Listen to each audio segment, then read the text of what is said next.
Hey, hey, hey. Should you believe in the resurrection?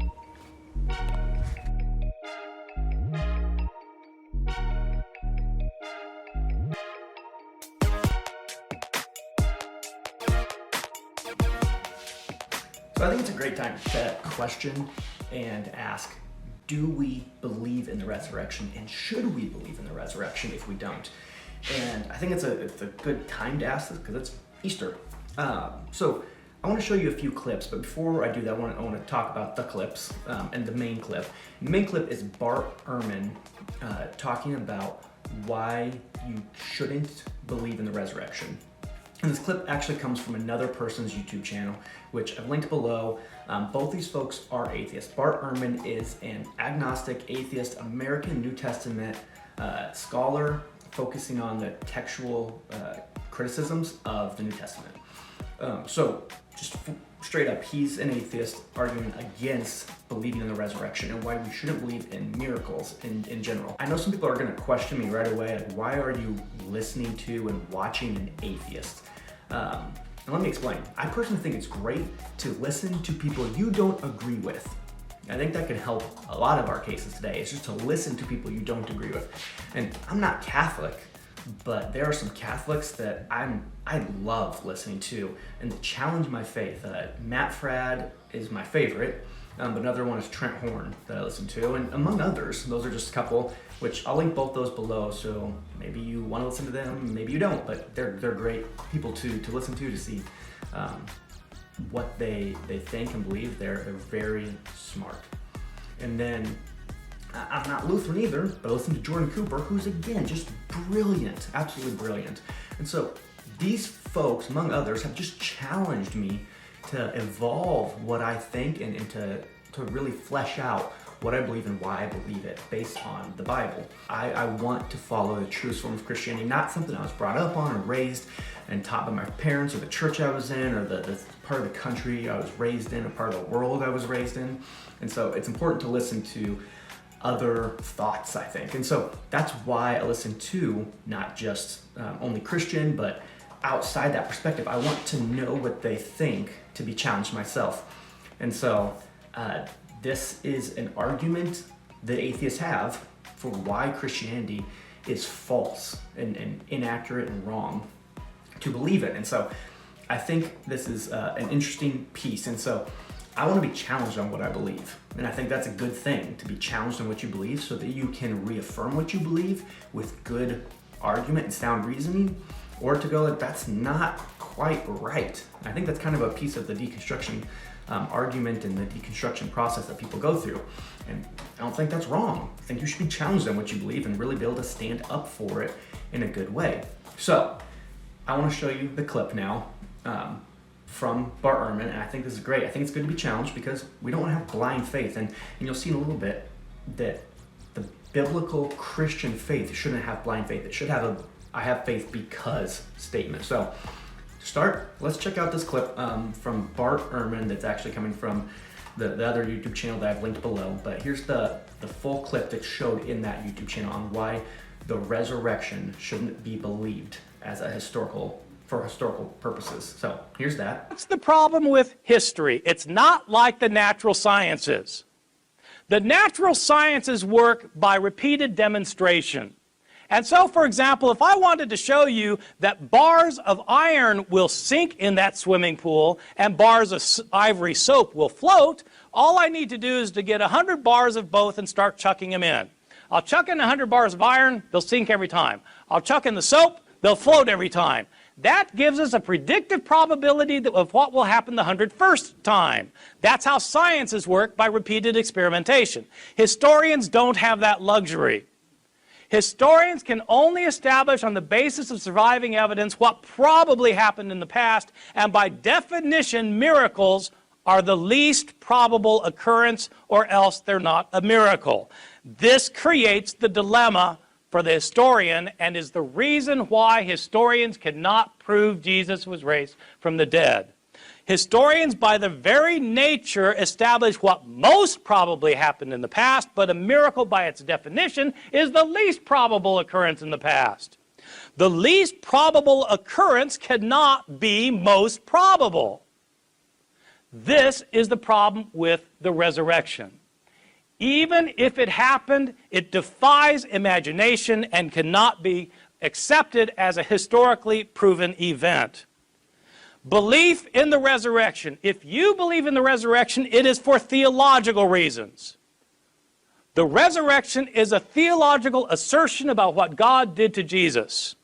It is not, and it cannot be, based on historical proof. Okay, so here's a few issues I have with that premise that Bart Ehrman lays out. One, by that standard, anything that is improbable cannot be real or should not be believed to be real. If it's against the odds, then it probably didn't happen because that's a scientific method. For example, there's a famous battle in the Anglo-Zulu War. And in that war, 155 men staved off an army of 3,000 to 4,000 soldiers on the Zulu side. 155 soldiers opposed 3,000 to 4,000 enemy soldiers and won. Now, that's improbable. One could even say it's a miracle. But it happened, but by Bart Ehrman's logic, it should not be believed because it's so unlikely. So that's a problem I have with that premise. I mean, there's a lot of things in history that have cases where, against all odds, the thing happens. And so that's problem number one, and that points to problem number two.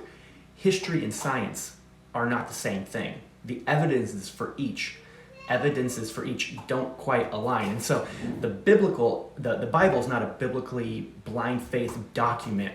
And I think Voddie Baucham says it the best. I hope I said his name right there. But Voddie, I think, says it the best. So here's his clip of why we believe the Bible. I choose to believe the Bible because it's a reliable collection of historical documents written by eyewitnesses during the lifetime of other eyewitnesses. They report supernatural events that took place in fulfillment of specific prophecies and claim that their writings are divine rather than human in origin. So Voddie's full speech in that incredible speech, I think, it's amazing, is linked below as well. But it really sets the foundation for what we believe. And then he also points out that the scientific method is not the historical evidence method. They're not the same thing. He talks a lot about that the scientific method is observable, measurable, and repeatable. That's not history. And so the scientific method is different than the historical evidence method. And so again, here's Voddie. In the scientific method, something has to be observable, measurable, and repeatable, right? History is not observable, measurable, or repeatable. You don't use the scientific method to prove historical events. So if you say you need scientific evidence for this, you sound like an idiot. You don't use the scientific method to prove historical events. You use the evidentiary method, like you would in a courtroom. So what do? Well, I don't know. You ask about reliability of sources. You ask about the corroboration of sources. You ask about the internal and external evidence that supports these sources. These are the kind of questions that you ask. Who are the witnesses? Are they reliable and trustworthy witnesses? Is this falsifiable? Are there other things that are contradicting this, or are there other things that are confirming this? These are the kind of questions that you ask in the evidentiary method. And when you ask those questions, you come away with things like 3 continents, 3 languages, over 40 authors, most of whom never met one another. They write us 66 volumes. These volumes address hundreds of different subjects and topics and come together in a cohesive unit that tells one redemptive story. And it's written over a period of more than 1,500 years. Therefore, you have corroboration, you have reliability, you have 25,000 archaeological digs related directly to matters discussed in the Bible that have confirmed what we find therein. You have the writings of contemporaries who confirm what we find herein. Therefore, the intelligent man is not the man who says, I simply can't believe that. That's the fool. The intelligent man says, I choose to believe the Bible because it's a reliable collection of historical documents written by eyewitnesses during the lifetime of other eyewitnesses. They report supernatural events that took place in fulfillment of specific prophecies, and they claim that their writings are divine rather than human in origin.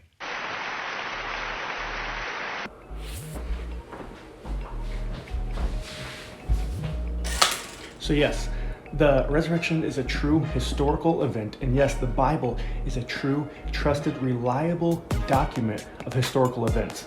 Yes, there are miracles in that historical document, but they are true historical events still. The resurrection really happened, and people really recounted it. People really saw Jesus. So yeah, the resurrection is real.